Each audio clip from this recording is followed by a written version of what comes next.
Pemirsa, penetapan hasil pemilu 2024 yang sudah diumumkan pada Rabu 20 Maret 2024 lalu tidak akan dibatalkan. Hal itu diyakini anggota Komisi Pemilihan Umum KPU RI Idam Holik.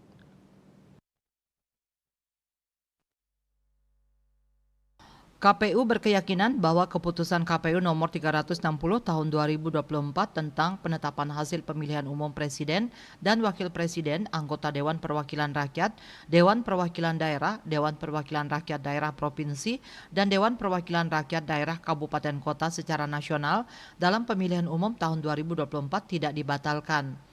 Pasalnya KPU telah menjawab dan menyerahkan alat bukti sesuai aturan hukum dan fakta dalam sidang perselisihan hasil pemilihan umum PHPU atau sengketa pemilu 2024 di Mahkamah Konstitusi MK.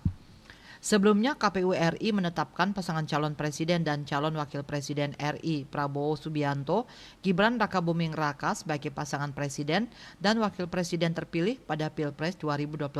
Penetapan tersebut tertuang dalam keputusan KPU nomor 360 tahun 2024 tentang penetapan hasil pemilihan umum presiden dan wakil presiden, anggota Dewan Perwakilan Rakyat, Dewan Perwakilan Daerah, Dewan Perwakilan Rakyat Daerah Provinsi, dan Dewan Perwakilan Rakyat Daerah Kabupaten Kota secara nasional dalam pemilihan umum 2024. Hasil mengungkapkan pasangan Prabowo Gibran meraih 96.214.691 suara.